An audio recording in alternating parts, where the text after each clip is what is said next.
జ్వరం ఉన్నా ఇక్కడ మరి మీ అందరికీ స్ఫూర్తినిస్తూ ఇక్కడే ఉండి పొద్దు నుంచి ఇప్పటిదాకా మీతోనే ఉన్న గౌరవనీయులైన మాజీ మంత్రివర్యులు పెద్దలు మా బావగారు శాసన మండలిలో ప్రతిపక్ష నాయకులు పెద్దలు మాన్యులు నరసింహాచారి గారు,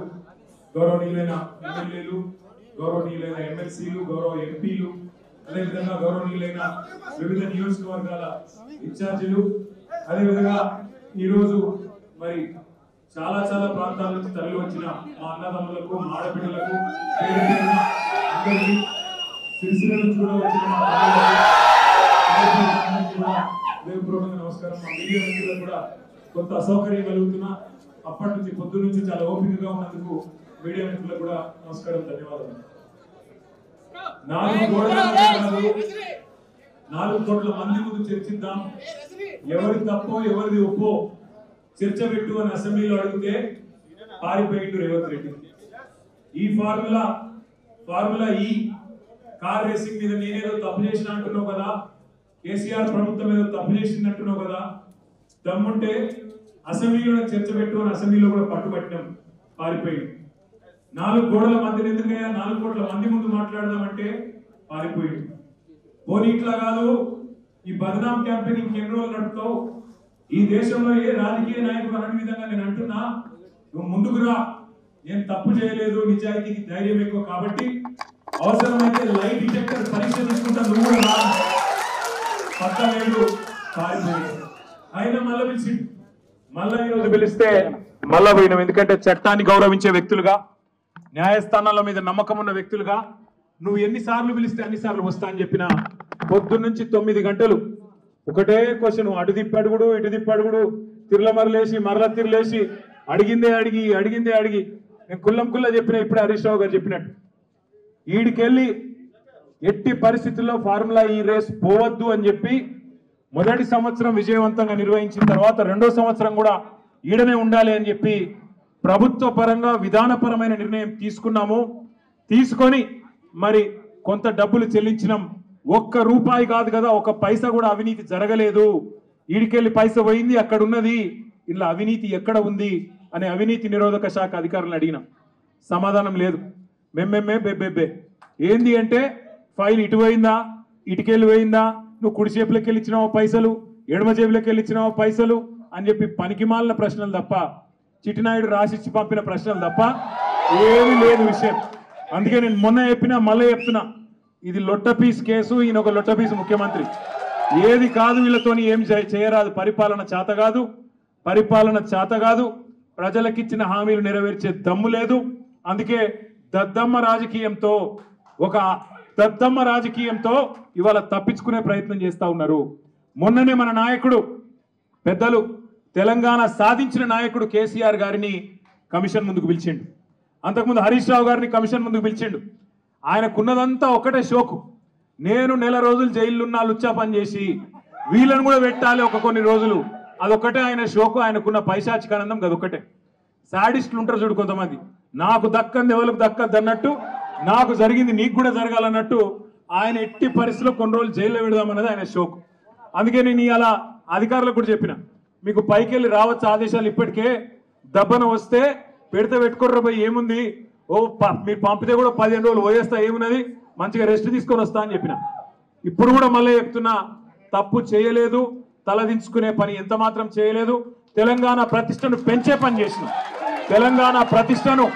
ఆకాశం స్థాయికి తీసుకుపోయే పని చేసినాం తప్ప తప్పు చేయలేదు. అది కాళేశ్వరం ప్రాజెక్టు కావచ్చు, ఫార్ములా ఈ కావచ్చు, ప్రపంచంలోనే అతిపెద్ద లిఫ్ట్ ఇరిగేషన్ ప్రాజెక్టు కాళేశ్వరం, అందులో చేయని తప్పుకు ఇవాళ కేసీఆర్ గారిని హరీష్ రావు గారిని పిలిచి వాళ్ళని అక్కడ ఇబ్బంది పెట్టే ప్రయత్నం, మన నాయకులు కార్యకర్తల ఆత్మస్థైర్యం దెబ్బతీసే ప్రయత్నం అక్కడ కమిషన్ ముందు. ఇక్కడ ఏసీబీ అని పెట్టి మరి ఇక్కడేదో జరిగిపోయిందని చెప్పి ఏ కరప్షన్ జరగని ఒక కేసులో యాంటీ కరప్షన్ బ్యూరోని ఇన్వాల్వ్ చేసి మా ఆర్ఎస్ ప్రవీణ్ అని చెప్పిండు, నా చరిత్రలో ఇంతకంటే తుపేల్ కేసును ఎప్పుడు చూడలే, 26 ఏళ్ళు ఐపీఎస్ అధికారిగా పనిచేసిన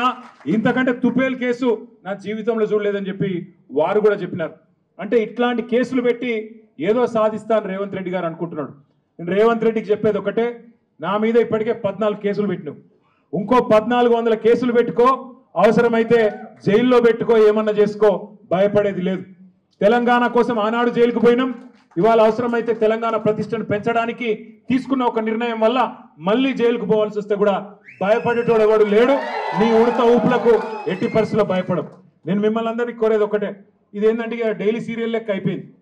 ఎట్లా అంటే ఒకరోజు పిలుచుడు కూర్చోబెట్టుడు 9 గంటలు ఆడ కూర్చోబెట్టి ఛాయ్ దాయిపించి ఏం చెప్తాం సార్ ఇక మాకు పైకి వెళ్ళే ఆదేశాలు ఉన్నాయి ఏం చేయాలని పాపం వాళ్ళు కూడా ఇక ఏం చేయాలో తెలియక అడిగిందే అడుగుతాను అందుకే నేను మీకు కూడా రిక్వెస్ట్ చేసేది ఒకటే మనం అందరం కూడా కాన్సన్ట్రేషన్ చేయాల్సింది మనందరం కూడా పార్టీగా ఆలోచన చేయాల్సింది దృష్టి సారించాల్సింది 2-3 పనుల మీద ఒకటి ఖచ్చితంగా మరి మనం రాబోయే స్థానిక సంస్థల ఎన్నికల్లో ఒక్కొక్క ఊర్లో బరి గీసి లైన్ గీసి ఒక్కొక్క కాంగ్రెస్ పార్టీ నాయకుని ఫుట్బాల్ ఆడుడు ఎట్లా కాంగ్రెస్ పార్టీని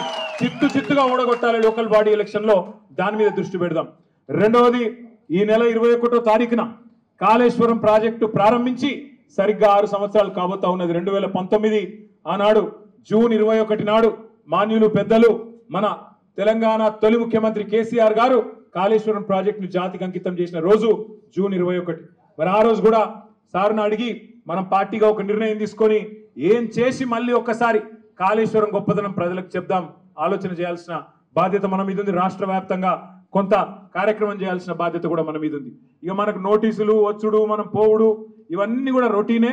పాత చింతకాయ పచ్చడి దీన్ని పట్టించుకోవాల్సిన అవసరం కానీ దీని గురించి ఆందోళన పడాల్సిన అవసరం కానీ లేదు పెడితే గిడితే 15 రోజులు జైల్లో పెడతాడు పైశాచిక ఆనందం పొందుతాడు తప్ప వాడు పీకేది ఏమీ లేదు లొట్టపీసు భయపడేటోడు ఎవడు లేడు రేవంత్ రెడ్డి గుర్తుపెట్టుకో నీలాగా లుచ్చా పనులు చేసి 50 లక్షల బ్యాగులతో దొరికిన దొంగలు ఎవరు మా పార్టీలో లేరు నీలాగా లుచ్చా పనులు చేసి అడ్డదారిలో పదవులు కొనుక్కొని ముఖ్యమంత్రి అవుడు పిసిసి ప్రెసిడెంట్ అయ్యే లుచ్చా పనులు చేసినోడు ఎవడు కూడా లేడు మన బాగా బాధపడ్డాడట రేవంత్ రెడ్డి నేను హౌలా అన్నా బాధపడ్డాడట నేను అడుగుతున్నా ఒకటి తెలంగాణ ముఖ్యమంత్రి వయ్యుండి జై తెలంగాణ అనకపోతే నేనేమనాలి మరి ఏం పేరుతో పిలవాలి తెలంగాణ ముఖ్యమంత్రి వయ్యుండి తెలంగాణ రాష్ట్రాన్ని ప్రతిరోజు కించపరిస్తే నేనేమని పిలవాలి తెలంగాణ ముఖ్యమంత్రి వయ్యుండి తెలంగాణ రాష్ట్రాన్ని దివాలా తీసిన రాష్ట్రం అంటే ఏమనాలి తెలంగాణ ముఖ్యమంత్రి అయ్యుండి ఢిల్లీకి పోతే నాకు అపాయింట్మెంట్ ఇస్తలేరు దొంగను చూసినట్టు చూస్తున్నట్టు నేను ఏమనాలి తెలంగాణ ముఖ్యమంత్రి అయ్యుండి చెప్పులు ఎత్తుకపోతాడేమో అని భయపడుతున్నారు అంటే ఏమనాలి నిన్ను అందుకే ఇక నేను ఎక్కువ అనగాని మీరు అనకాడికి అన్నారు కానీ అది కాదు నాకు అర్థం కాదు ఆడవాళ్ళు 9 గంటలు వాళ్ళు కూర్చోబెట్టి మర్యాదలు చేసి వాళ్ళు పంపిస్తే మీరు 9 నిమిషాలని నాకు రక్తం వచ్చినట్టు చేసి మొత్తం కాటు విసికి అక్కడ పిసుకుడు ఏమో కానీ ఇక్కడ పిసుకుడు ఎక్కువైపోయింది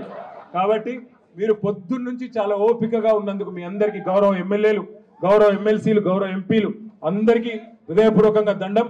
మీరు కూడా పేరు అందరికీ నమస్కారాలు జై తెలంగాణ